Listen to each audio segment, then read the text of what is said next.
তো hello guys, আসসালামু আলাইকুম। তো বন্ধুরা, সকলে কেমন আছেন? তো আশা করি সকলে অনেক অনেক ভালো আছেন।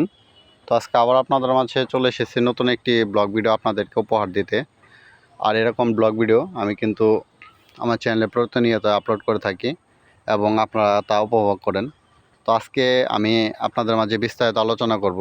তো আপনারা ফোনের ডিসপ্লেতে দেখতেই পাচ্ছেন, এটা কিন্তু ছোট একটি পুকুর। তো আজকে আমাদের এই পুকুরটি নিয়ে আমি আপনাদের মাঝে বিস্তারিত আলোচনা করব।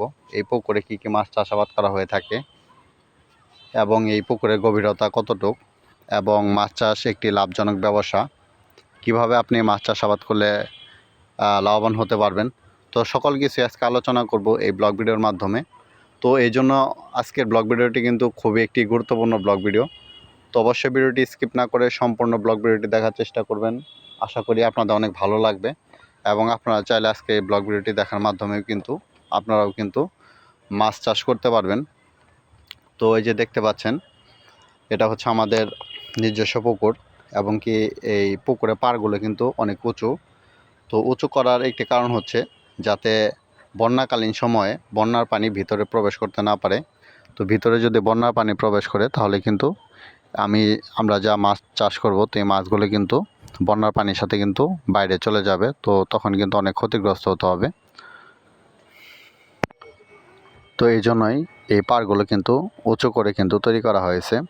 এবং এই যে পুকুরে দেখতে পাচ্ছেন, তো এই পুকুরে কিন্তু অনেক মাছ কিন্তু চাষাবাদ করা হয়ে থাকে। তো এই পুকুরে প্রথম অবস্থায় হচ্ছে মাছের যে পোনা রয়েছে, তো পোনা মাছ কিন্তু এই পুকুরে কিন্তু ছাড়া হয়ে থাকে। তো এই পোনা মাছ থেকে আস্তে আস্তে মাছগুলো বড় হয়। তো তখন কিন্তু আমরা এই পুকুর থেকে মাছগুলো তুলে কিন্তু বিক্রয় করে থাকি।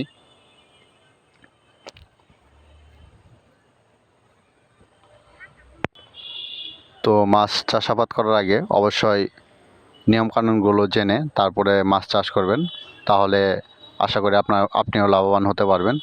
তো আমাদের বাড়ি কিন্তু সামনে, ওই যে দেখতে পাচ্ছেন, এই পুকুরের সাইডে কিন্তু আমাদের বাড়ি রয়েছে এবং কি এই যে পুকুরটি কিন্তু আমাদের নিজস্ব পুকুর, এটা আমি আগে বলেছি।